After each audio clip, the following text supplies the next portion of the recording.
Good morning students, আশা করি সবাই ভালো রয়েছে। আজকে আমরা এই ক্লাসটাতে উপস্থিত হয়েছি একটা বিশেষ মানবীয় ভূগোলের অংশকে জানার জন্য। তো যার টাইটেলটা হচ্ছে কি functional classification of urban settlement, right? তো অদ্ভুতভাবে এই জায়গাটাকে জানতে গেলে পরে যেন সবার প্রথমে আমাদের জানা প্রয়োজনকে আরবান সেটেলমেন্ট সম্পর্কে, তারপর আমরা ফাংশনাল ক্লাসিফিকেশনের ব্যাপারে আসছি। তো আরবান সেটেলমেন্ট আবার একটা পার্ট হচ্ছে আমাদের সেটেলমেন্টের। তাহলে অবশ্যই এই যে সেটেলমেন্ট কথাটা তোমরা এখানে দেখতে পাচ্ছ, সেটেলমেন্ট জিনিসটা কিন্তু কি এটা জানা খুব দরকার আছে। দেখো, মানুষকে যদি বেঁচে থাকতে হয় তার কিন্তু তিনটে জিনিস খুব প্রয়োজন: খাদ্য, বস্ত্র, বাসস্থান। এই যে 3 নম্বরে আমি বাসস্থানের কথা বললাম, এই বাসস্থানটাকেই ভৌগোলিক ভাষায় আমরা কিন্তু এখানে সেটেলমেন্ট বলে জেনে থাকছি। তাহলে একদিক থেকে বলতে গেলে সেটেলমেন্ট হচ্ছে মানুষের আবাসস্থল, যে আবাসস্থল তাকে কিন্তু নিরাপত্তা প্রদান করে। বিভিন্ন পারিপার্শ্বিক যে সমস্ত দিকগুলো রয়েছে যেখান থেকে তারা নিরাপত্তাহীনতায় ভুগতে পারে, সেই জায়গাগুলো থেকে তাকে কিন্তু সামহাও সে প্রোটেক্ট করছে। So that settlement is an inseparable part of our life, right? তাহলে এই জায়গায় দাঁড়িয়ে আমাকে আরবান সেটেলমেন্ট কি জানতে হবে? ডেফিনেটলি আরবান সেটেলমেন্ট আর কিচ্ছু নয়, আমরা যেখানে বসবাস করব সেখানকার পরিবেশ আমাকে কিন্তু কিছু না কিছু সোশ্যাল ফ্যাসিলিটিস প্রদান করে। এখন এই সোশ্যাল ফ্যাসিলিটিস এর মধ্যে স্বাস্থ্য পরিষেবা পড়বে, তারপরে তোমার শিক্ষা পরিষেবা সেটাও পড়বে, তুমি থাকছো কি খাচ্ছ, তোমার আদার্স অ্যাক্টিভিটি কি, এগুলো সবই কিন্তু এগুলো দ্বারা নিয়ন্ত্রিত হয়। এখন ব্যাপারটা হচ্ছে কি, থাকবে তো সবকিছুই, কিন্তু তাদের লেভেলটা কি হয় যে যেটা কিছু কিছু এরিয়া রয়েছে আমাদের সেটেলমেন্টে যেখানে কিন্তু তুমি স্বাস্থ্য পরিষেবা অনেক বেটার পাচ্ছ, আবার কিছু কিছু জায়গায় স্বাস্থ্য পরিষেবা রয়েছে কিন্তু ঠিক সেই লেভেলে নয়। উদাহরণ দিয়ে বলি, যেমন ধরো যে আমাদের ক্ষেত্রে যে বহরমপুর টাউনে তুমি কিন্তু মেডিকেল কলেজ পাবে, চিকিৎসার একদম সর্বোৎকৃষ্ট লেভেলে গিয়ে, মানে এই চত্বরের মধ্যে সর্বোৎকৃষ্ট লেভেলে গিয়ে তুমি কিন্তু সেখানে চিকিৎসা ব্যবস্থা দেখতে পাবে। এবার আমাদেরই বাড়ির যদি কেউ অসুস্থ হয়ে পড়েন, তাহলে আমি বহরমপুরের বাসিন্দা হিসেবে তাকে ওখানে নিয়ে যাচ্ছি। এবার কাছাকাছি আরেকটা শহর আমি লালবাগের কথা তুলে ধরলাম, লালবাগের ক্ষেত্রে কি ঘটবে? অবভিয়াসলি লালবাগের ক্ষেত্রে যে কাণ্ডটা ঘটে যাবে সেটা হচ্ছে কি, যে সেখানকার যে হাসপাতাল রয়েছে সেই হাসপাতাল সে চিকিৎসা ব্যবস্থা প্রোভাইড করবে তাকে, কিন্তু সেই লেভেলটা কখনোই আমাদের মেডিকেল কলেজের মতো হবে না। তবে এটাও ভাবার বিষয়, এই মেডিকেল কলেজই শেষ কথা নয়, এখানেও দেখা যাচ্ছে যদি আরো ক্রিটিক্যাল কেউ আসেন তাকে কিন্তু কলকাতায় রেফার করা হয় এনআরএস-এ। তো এইগুলো একটা হায়ারার্কি মেনটেন করে হয়, কারণ আমরা জানি যে কলকাতা কি, যে সে তো মেট্রোপলিটন, সেখানকার যে সামাজিক পরিষেবা সেটা আরো মানে বেশি, রাইট? বেশ, তাহলে আমরা বুঝতে পারলাম যে আরবান কথাটার অর্থ হচ্ছে এমন একটা জনবসতি যেই জনবসতিতে প্রাপ্ত সুযোগ সুবিধা সেটা ফার বেটার দেন আদার্স কিছু কিছু জনবসতি রয়েছে সেই তুলনায়। আমি যদি এখানে কোনো একটা প্রত্যন্ত এলাকার কথা ভাবি, সেখানে গেলে পরে তুমি হার্ডলি হয়তো এই মানে কিছু কিছু জায়গা তো রয়েছে স্বাস্থ্য পরিষেবার কোনো নামগন্ধ নেই, আবার কিছু কিছু জায়গা রয়েছে যেখানে তুমি পাবে উপস্বাস্থ্য কেন্দ্র, যেগুলো রেগুলার বেসিসে খোলে না, সপ্তাহে 1 দিন কি 2 দিন খোলা থাকে। মজার ব্যাপারটা হচ্ছে যে আমার রোগ হবে সেটা কি সপ্তাহে ওই কোন দিন স্বাস্থ্য কেন্দ্র খোলা রয়েছে সেই দিকটা দেখে হবে তা তো নয়, আমার যে কোনো দিন হতে পারে, কিন্তু সেখানে আমি ফ্যাসিলিটি ঠিকঠাক মতো পাচ্ছি না। তো সামহাও এটাই হচ্ছে আমাদের রুরাল সেটেলমেন্টের সাথে আরবান সেটেলমেন্টের মূল পার্থক্যের জায়গা।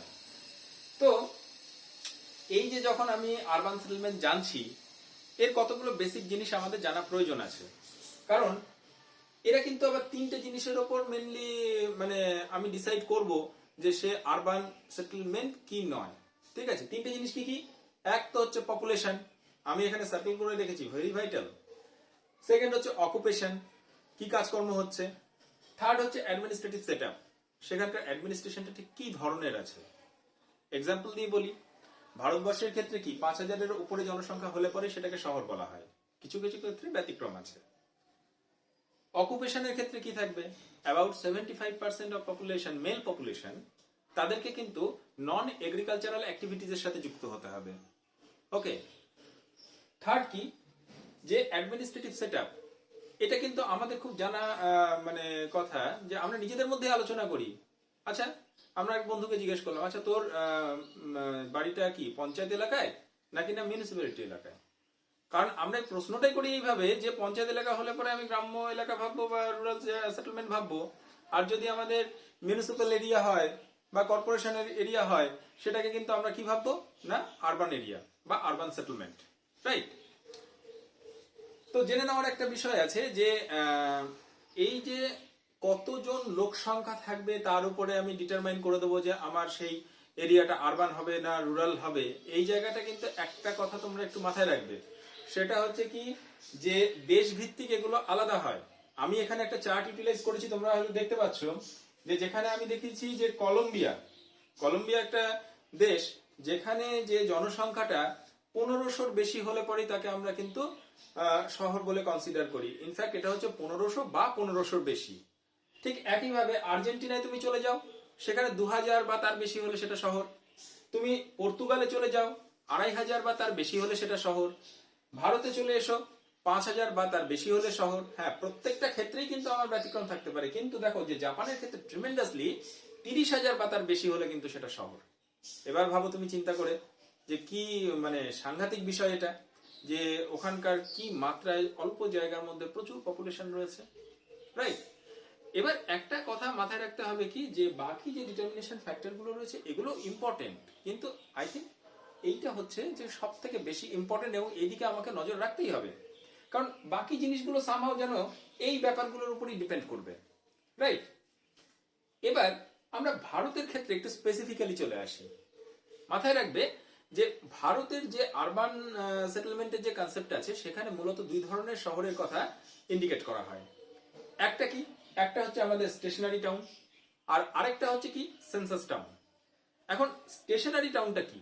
স্টেশনারি টাউন আর কিচ্ছু নয়, তুমি যেখানে একটা পৌর এলাকার এভিডেন্স হিসেবে দেখা যাচ্ছে যে সামহাও তুমি সেখানে একটা কি বলে মিউনিসিপাল এরিয়া রয়েছে জানতে পারলে বা মিউনিসিপ্যালিটি আছে জানতে পারলে, সঙ্গে সঙ্গে তুমি ধরে নিলে এটা আমার আরবান এরিয়া, এটা আমাদের আরবান সেটেলমেন্ট, রাইট? তো এরকম ছোটখাটো কিছু এভিডেন্স, সেই এভিডেন্সের মধ্যে দিয়ে যদি আমি বুঝতে পারি তাহলে গিয়ে কিন্তু সেটা স্টেশনারি টাউন হিসেবে আমি ভাবছি। আর এখানে সেন্সাস টাউনের কনসেপ্টটা অনেক বেশি সাইন্টিফিক, ওকে? এখন এই যে সেন্সাস টাউন, এই সেন্সাস টাউনের সায়েন্সটা কোথায় রয়েছে? পপুলেশন, এখানে কিন্তু অ্যাক্টিভিটি মানে অ্যাকচুয়ালি হচ্ছে যে অকুপেশন, আর এখানে গিয়ে হচ্ছে পপুলেশন ডেনসিটি, ওকে? দেখো মজার ব্যাপার হচ্ছে যে ভারতের ক্ষেত্রে 5000 বা তার বেশি পপুলেশন হলে পরেই তবে সেটাকে আমরা শহর বলে কনসিডার করি। নেক্সট হচ্ছে 75% of male population must be engaged in non-agricultural activity. Actually agricultural অ্যাক্টিভিটিটাকে এখানে উল্লেখ করে দেওয়া হলো, তার প্রধান কারণ কি এটা তো প্রাইমারি ইকোনমিক অ্যাক্টিভিটি। তো প্রাইমারি ইকোনমিক অ্যাক্টিভিটির সাথে জড়িত হলে হবে না। 75% পুরুষ পপুলেশনের মধ্যে থেকে তাকে কিন্তু ওই মানে সেকেন্ডারি, টারশিয়ারি, কোয়াটারনারি, কুইনারি ওই সমস্ত দিকের সাথে রিলেশন রাখতে হবে, রাইট? আচ্ছা, তারপরে আরেকটা ইম্পর্টেন্ট দিক ডেনসিটি।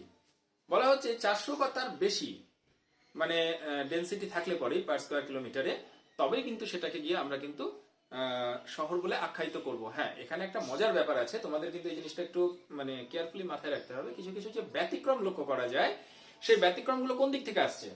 সেটা হচ্ছে এই যে 5000 পপুলেশন দেখা যাচ্ছে সেখান থেকে কিছুটা কম আছে, কিন্তু বাকি দুটো জিনিসকে সে ফুলফিল করছে। তখন কিন্তু আমরা টোটাল 3টে দিক কনসিডার না হলেও সেটাকে কিছু কিছু ক্ষেত্রে শহর হিসাবে কল্পনা করে থাকি, এবং সেটাকে আমরা অবশ্যই লো ক্যাটাগরির একটা টাউন বলে আমরা ধরি, ওকে? গুড। এবার আমাদের যে জিনিসটা জানার আছে সেটা হচ্ছে কি যে এই যে গোটা ভারতবর্ষ রয়েছে, গোটা ভারতবর্ষের উপরে আমরা দেখতে পাচ্ছি এখানে কিন্তু 6খানা ফেজের কথা বলা হয়েছে, 6খানা ক্লাস। কারণ ভারতবর্ষের মধ্যে যদি আমরা শহরের ক্লাসিফিকেশন করি সেখানে 6 ধরনের শহর আমরা দেখতে পাবো in terms of population, right? এখন ক্লাস 1 যেটা সেটা হচ্ছে একদম মানে সর্বোচ্চ লেভেলের শহর, আর ক্লাস 6 এ যেটা রয়েছে সেটা হচ্ছে একদম বেস লেভেলের একটা শহর, মানে অ্যাপেক্সে রয়েছে আমাদেরকে ক্লাস 1, আর বেস লেভেলে কে রয়েছে ক্লাস 6, রাইট? এখন ক্লাস 1 এর যে শহর সেখানে বলা হচ্ছে যে 1 লক্ষ বা তার বেশি পপুলেশন থাকতে হবে তবেই গিয়ে কিন্তু সেটা আমাদের ক্লাস 1 এর ক্যাটাগরিতে পড়বে, রাইট? সে তোমার 10 লক্ষ হলে পরেও ক্লাস 1, 1 লক্ষ হলে পরেও ক্লাস 1। Next class 2। ক্লাস 2 তে কি বলা হচ্ছে যে আমার 50,000 থেকে 99,999 এইটুকুর মধ্যে যদি জনসংখ্যা থাকে তবে আমার ক্লাস 2। ক্লাস 3 তে কি বলা হচ্ছে 20,000 থেকে 49,999 এর মধ্যে যদি জনসংখ্যা থাকে তবে। তারপরে ক্লাস 4 কি বলা হচ্ছে 10,000 থেকে 19,999। ক্লাস 5 কি বলা হচ্ছে 5,000 থেকে 9,999। আর ক্লাস 6 যেটা আমি কিছুক্ষণ আগে বলছিলাম যে আমার 5,000 হয়নি অথচ অন্যান্য ক্রাইটেরিয়া ফুলফিল করে গেছে তাই আমি তাকে বলছি, তো এই শহরগুলোকে আমরা বিলো 5,000 পপুলেশনের মধ্যে কনসিডার করি, যদিও সংখ্যায় এরা কিন্তু তুলনামূলক অনেক কম, রাইট? তা এটা গেল হচ্ছে ইন্ডিয়ার পার্সপেক্টিভে একটা কিন্তু আমাদের আরবান সেটেলমেন্টের সেটআপ। এবার আমরা চলে আসছি সেই ফাংশনাল। আই থিঙ্ক এটাই হচ্ছে আজকে আমাদের সবথেকে মানে বড় বোঝার জায়গা।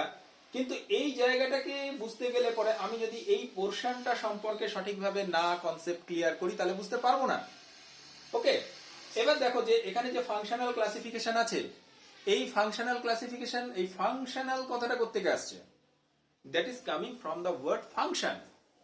What is the meaning of function? The activity of this particular town. ওকে, একটা শহর, সেই শহরের মূল কার্যাবলীটা কি আছে?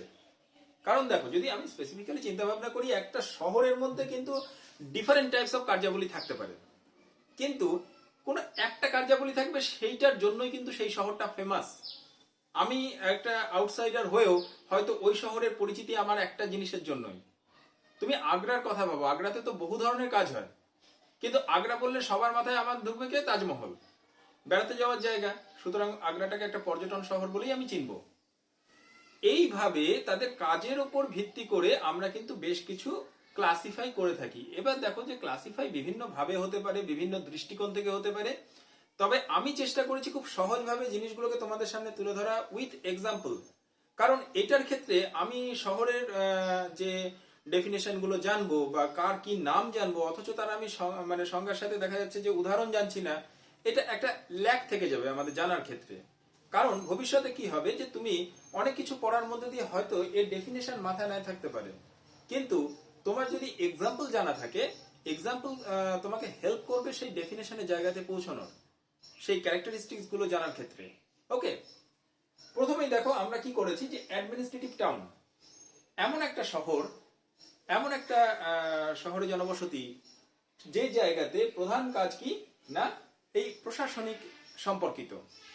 উদাহরণ হিসেবে আমি বহরমপুরকে নিয়েছি, বহরমপুরের কথাই তুমি চিন্তা ভাবনা করো, আশেপাশে যত গ্রামীণ এলাকা রয়েছে বা মানে ইনফ্যাক্ট শহরে এলাকাও রয়েছে, তারা যদি সর্বোচ্চ লেভেলের কোনো প্রশাসনিক কাজের সাথে যুক্ত হতে চায় তাকে আসতে হচ্ছে কোথায় না বহরমপুরে, রাইট?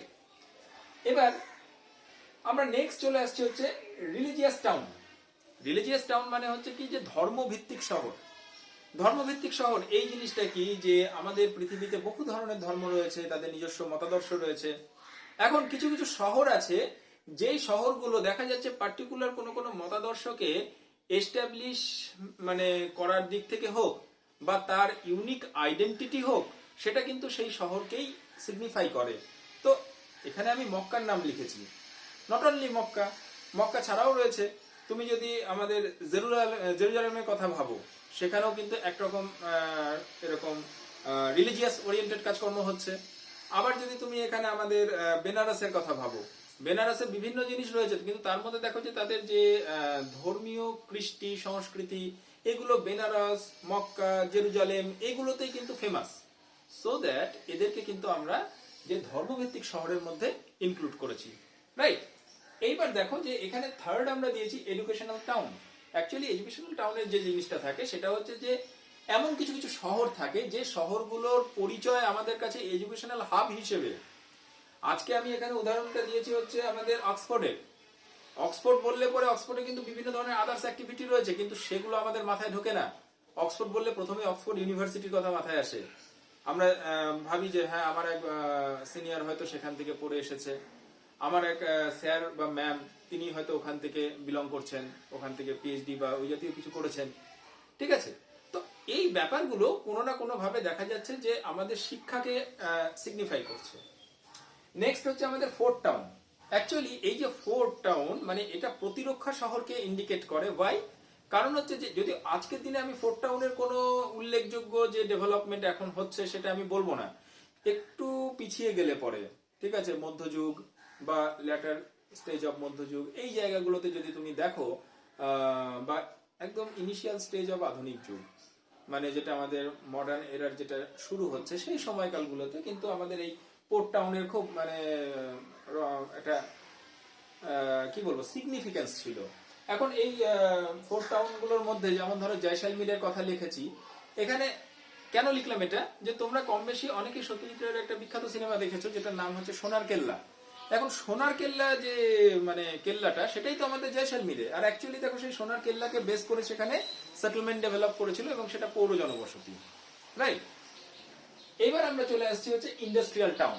অ্যাকচুয়ালি ইন্ডাস্ট্রিয়াল টাউন এটা কিন্তু মানে সবসময় এটা মাথায় রাখতে হবে, নাম শুনেই মনে হবে যেন ইন্ডাস্ট্রি জড়িত রয়েছে সেখানে। আমি এখানে জামশেদপুরের কথা লিখেছি, জামশেদপুরের কথা মানে টাটা গোষ্ঠীর কথা চলে আসছে। এবার টাটা গোষ্ঠী ভারতবর্ষের অন্যতম ইম্পর্টেন্ট একটা মানে শিল্পোদ্যোগ গোষ্ঠী। তো সুতরাং এখান থেকে যে এইভাবে আমাকে বুঝতে হবে যে মানে জামশেদপুরে কি অন্যান্য কোনো অ্যাক্টিভিটি নেই, জামশেদপুরে কি কোনো শিক্ষা কেন্দ্র নেই, তথাপি আমি তো সেটাকে কই শিক্ষা শহর বললাম না। তার কারণ হচ্ছে তার ইউনিক আইডেন্টিটি হচ্ছে ওই শিল্প ওরিয়েন্টেড। নেক্সট আমরা চলে আসছি ফিশিং টাউন।